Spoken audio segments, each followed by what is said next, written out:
Nikki Rattray Baldwin is talking to us today about her run for the 29th Virginia Senate District. Nikki, thank you for coming on and talking to us about your campaign today. The district includes a portion of a wide portion of eastern Prince William County into the Senate toward Manassas.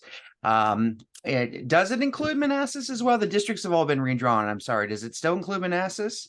So there are a couple portions of Manassas that are included. So not the Manassas.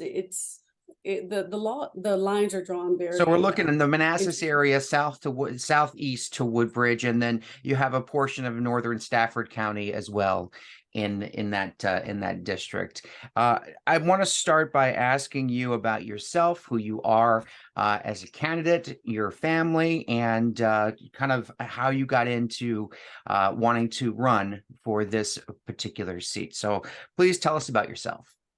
Okay, hi. So my name is Nikki Rattray Baldwin, and I'm running for the Republican nomination of state Senate here in the 29th district. I am a conservative. I'm a prior foster kid, a Navy veteran, a wife of a U.S. Marine, and a mother. So I worked in as an emergency medical technologist at EMT and disaster assistant, search and rescue, and as a protocol officer for the Defense Intelligence Agency.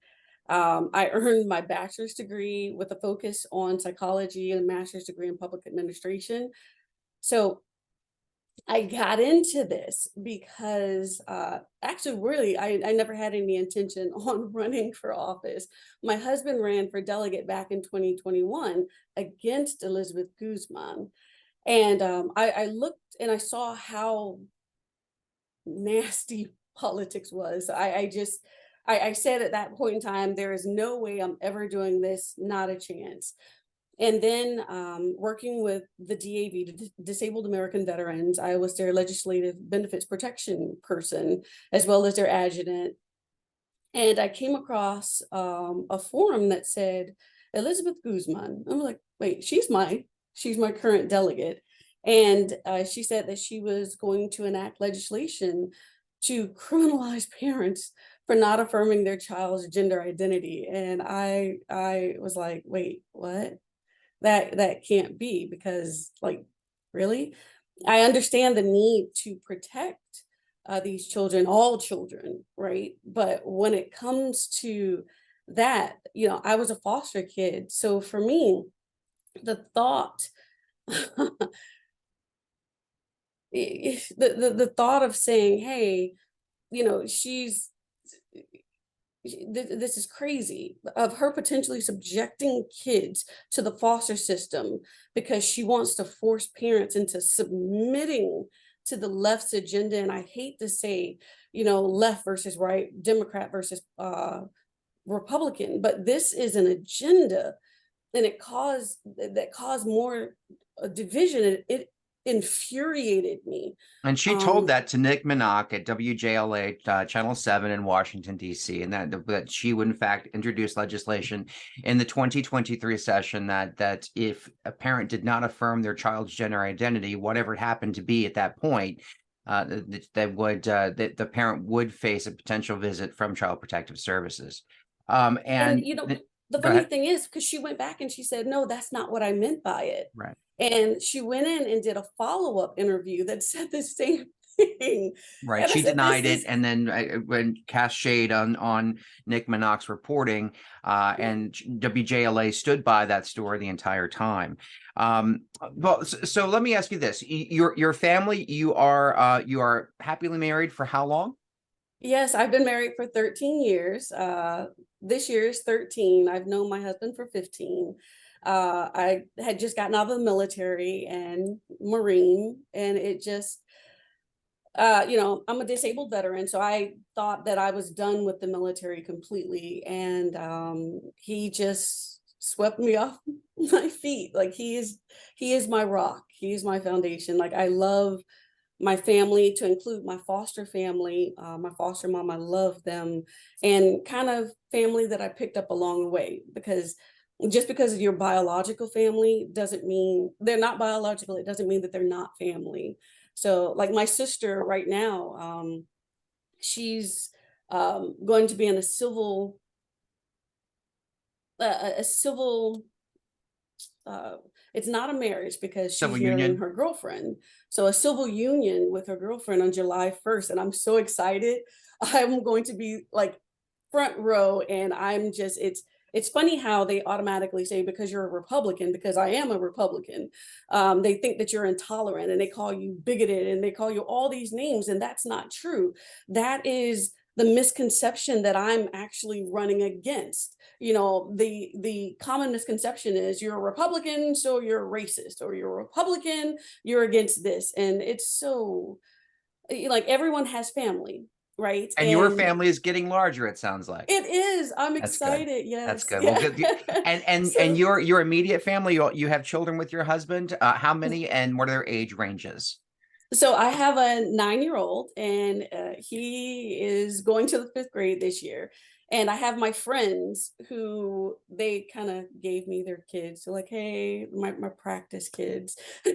So I have 6 other kids on top of my son, but biologically I only had my son. Fantastic, fantastic. Well, let me Yeah. ask you about, since we're talking about kids, let me ask you about school choice and where you stand on that topic. There are some who are in running for seats this election cycle that say there is no way a school in the same division could compete. Well, a school can compete with another school within the same division. That's not fair. That's not how the public education system is designed to be. However, we've seen, especially since the COVID mandates, and a decline in academic performance. And there are now those parents who say, listen, we pay for the schools, so we should, in fact, be able to say where our kids should go, what schools they should go to. So should the money follow the student, or should the money be allocated to the specific school? Where do you stand on school choice? So the funny thing is, my platform, I'm running on to protect our future, right? And to protect our future is protecting our kids, and that includes education. So growing up, I didn't have anyone really focusing on my education because I was a foster kid. And in the foster system, I had to do everything on my own because I knew I didn't have anyone to help me. Because who was I going to ask? So as a parent, as a grandparent, a aunt, a uncle, we all have the fundamental right to the care and education and the upbringing of our children. I mean, it's the law in Virginia. So my goal is to protect our future by fighting for our children and our parental rights, and safeguarding our quality of educational opportunities. Now, school choice is the perfect example how we can do this, because let's face it, families don't need, like rich families don't need school choice because they already have their education paid for. Now, all that means, because the misconceptions that you were talking about, like this is it. It just means that a percentage of that money follows the student and to the new school, and the most of the money will remain at that old school district. So if you look at it, so you have, one kid, you get $100. We're just kind of spitballing. You have $100 that is allocated to that student in that school. Well, if that parent decides to take that child somewhere else, instead of taking that full $100, let's say they only take 25% of it. So you have $25 of that $100 going with that student to that new school. Well, you have $75 left at that old school. So my son has 30 kids in his classroom. So if 5 students left his school because they chose school choice and did something else, but now we have 25 students in that class, and we have more money that the students, that the teachers and the school board and everyone can work with. And for me, I see that as a win. um I don't understand what the, like, I get it, but it's because I think everything new people are afraid of, right? So there's, oh, this. No, no. School choice is a good thing. I have a Reverend H.K. Matthews. He's endorsed me. He's a huge civil rights leader, and he's a proponent of school choice. And I, like, if you look at the bill as it's written, I mean, but most people don't. right? And I admit I was one of those people that I would go to someone else and say, hey, what is this about? Because we all have busy lives. I have my child, I have, my production company, I have everything that I'm doing. So, but if they're feeding you one thing, you have no choice but to believe them. Kind of like we believed Elizabeth Guzman, right? When she said that, no, this isn't what I was saying. Let You me let look me at CNN News, you look at Fox News, they're reporting on the same thing, but you look at it and it's like it sounds like a complete different thing because everyone has their own biases. And I acknowledge and I admit that I do have my own biases, but in the state Senate, it is our job to represent everyone, period.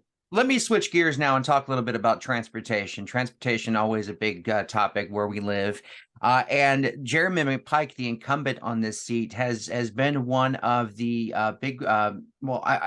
It was a proponent at first of the now that it's the Washington Commanders. There's been so many names in the past 2-3 years. I have to get it right. Washington Commanders Stadium that was looking to be built at the Horner Road commuter lot, one of the state's largest commuter lots. And for a while, McPike took meetings with team owner Dan Snyder and talked up the potential deal, then came out against it, saying that one of the assistant coaches made some remarks that he wasn't fond of. So the deal, because of those remarks, were essentially dead.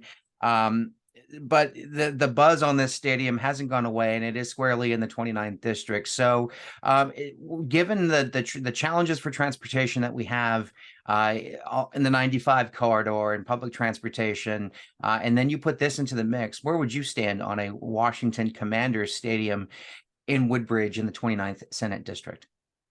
So it's funny because we all have questions. I have so many questions, and the biggest thing for me is I question, what don't I know? Right. So if the goal is to help all of our constituents, we know traffic sucks. Like everyone knows that traffic sucks. Let's just get that out the way.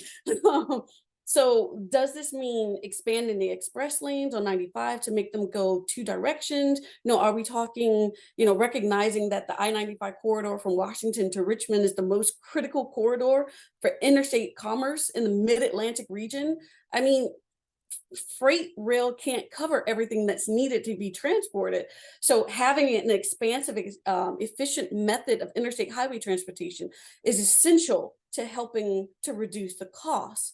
So bringing in the stadium, I can see the positives, but I can also see the negatives. And we really have to go at the root cause and say, hey, how can this help us? If this is what they're going to do, or this is what we're going to do, how can this? So if you represented the district in which the stadium would go right there in Woodbridge, that sounds like that's a preferred site if it were to go to Virginia, at least right now anyway. Is there a sort of a make it or break it thing for you that you would have to hear to say this is a great idea, or maybe not such a great idea? I mean, what's the make it or break it for you as a legislator? So it's always about economic growth, right? So transportation goes hand in hand with economic growth, which means it has a direct impact on revenue that the Commonwealth collects. So it's almost like they're connected, like interconnected, right? So I would promote incentives for employees to have more of their employees work remotely, right? So because that will cut down on some of the traffic. The money saved can be then recaptured by local restaurants, businesses, service companies here in Prince William County, as well as Stafford, right? Instead of giving DC our tax revenue. So I would have to hear that, hey, this is going to help us more than it's going to hurt us. Because right now we don't know what it entails. Only thing I can do is go by what's told, and many things that are being told, the public really isn't privy to. Yeah, Right? we don't have a lot of information. That's a good point there. Not a lot has been let out. Let me switch gears and talk about public safety and in particular law enforcement. We're hearing from law enforcement agencies in our region and of course across the country. They all say it's never been more difficult time to be a police officer right now. And in our area in Prince William and Stafford counties, we've seen the starting pay in both law enforcement agencies increase about $10,000 each to hire new officers and retain those who may want to seek employment elsewhere. Typically, those elsewhere means further north, closer to Washington, D.C. In addition to the challenges these officers have seen since the death of George Floyd in 2020, we've seen in Prince William County violent crime go up 70% since 2019. So with the crime increase, we're also seeing mental health. Mental health is a big deal for communities and especially the law enforcement agencies that are on the front lines of helping people, dealing with people who are experiencing mental illness. And many officers can be taken off the streets for a shift, maybe two, dealing with a single subject. And so we've seen just last month where they're going to Prince William County purchase the old Gander Mountain building. It will become a crisis receiving center. So with all of this happening, increasing crime, more funds, more funding for mental health, what more could you do as the legislator to make sure that the law enforcement officers who want to serve and protect the community may continue to do so? So I've spoken to the police association. Like I've spoken to a lot of police officers. First and foremost, thank you for what you do, because I was in the military for, a decade, and it's nothing compared. Yes, I protected my country, but you protect us every single day. And I will make sure that not only our police officers are taken care of, that our teachers are taken care of. We really do need to come back to the basics and say, hey, what's more important? Our safety, our education of our kids. Now, as far as what I can do to help our women and men in blue, I'm going to promote legislation that's going to provide them better access, better help to help serve our community. But the problem is, it's we need I grew up in a predominantly Black neighborhood, and we had a major distrust for police officers. But for me, I feel that if we have better community relations with our police officers, and we get our HOAs and our community involved and say, hey, we need to do this together and work together, I think the relations will be a lot better, and we can grow more, and we can give them more what they need. Does that make any sense? So I would advocate for our police officers. And Makes makes total sense. Thank you very much on that one. I want to ask the last question here about the campaign. This is a primary campaign. Those who have been on June 20th is the election day. However, voting's been going on since May 5th. That early voting, it always seems like there's always some sort of early voting happening in Virginia these days. For looking at the fundraising here, your opponent Maria Martin, who has run for multiple seats before on state level seats, you have easily outraised her when it comes to fundraising. So if money were to tell the tale of the of who wins, you would solely be beating your primary opponent. So, but the sheer fact that you have been successful in outraising your opponent, what does that mean for you in this race, and why do you think people should choose you?